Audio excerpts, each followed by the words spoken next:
reasons. First, I love my country, including our Constitution. And America was built on the idea that no person is above the law, even presidents, especially presidents, and that we should all live under the same set of rules. This kind of democracy requires every person to play their part. And I hope that by being there today, we can bring ourselves just a little further away from the brink and back to being a country where we can disagree civilly and we can search for truth and justice, and that it outweighs the partisan urge to score points and create spectacle. The second reason I was there is that the girls and women whose lives Jeffrey Epstein destroyed deserve not just justice, but healing. They've been waiting too long for both. Though my brief acquaintance with Epstein ended years before his crimes came to light, and though I never witnessed during our limited interactions any indication with what was truly going on, I offered the little I do know in the hopes that it would help prevent anything like this from ever happening again. I also have to say something personal. Republicans made Hillary testify yesterday, and she had nothing to do with Jeffrey Epstein, nothing. She has no memory of ever even meeting him. She neither traveled with him nor visited any of his properties. So whether 10 people or 10,000 people were subpoenaed, including her, was simply not right.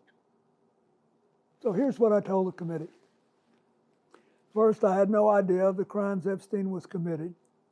No matter how many photos they show of me, I have two things that at the end of the day matter far more than any interpretation of 20-year-old photos.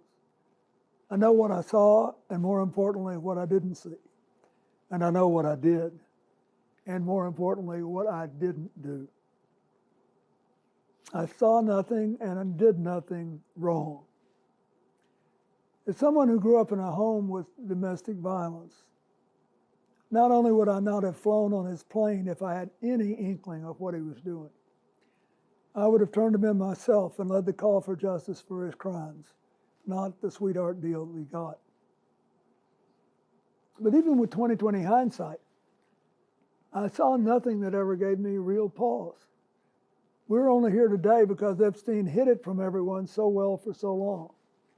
And by the time it came to light with his 2008 guilty plea, I had long stopped associating with him. When the video of my testimony today is released, I hope it will motivate everyone to go in front of Congress to say what they know.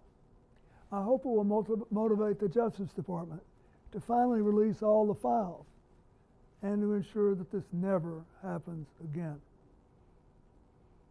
The survivors deserve that. Well, our deposition of former President Clinton has concluded. I will have to say that President Clinton answered every question, or attempted to answer every question.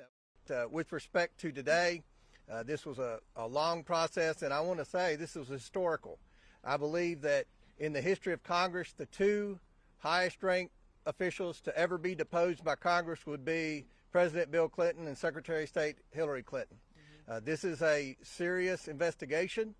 We will continue to try to get the truth to the American people and justice for the victims. Well, we're going to bring more people in. We're not finished. We didn't want to announce names before today. It was so hard to get the Clintons in. I didn't want to do anything to jeopardize losing them. Many times the Clintons couldn't recall or didn't know or denied that they were pertaining to them. So, but I do think that we picked up some new facts. We asked both Hillary Clinton and Bill Clinton where we should go from here as a committee, because we're sincere about trying to get the truth to the American people and hold some bad actors accountable in this. The reason Ms. Clinton complained about being asked the same question over and over is because we presented different emails, different documents that would suggest that she was close with Epstein and Maxwell, and obviously she denied that. Now we're going to go back and verify that to see if any type of perjury was committed. Chad, I think we had a good 2 days in New York City. I appreciate the Clintons being here. Wish it wasn't so hard to get them here, but as often is the case, it was more difficult than it should have been. But thank you all for being here, and we look forward to releasing the video and the transcript as soon as possible. Thank you all.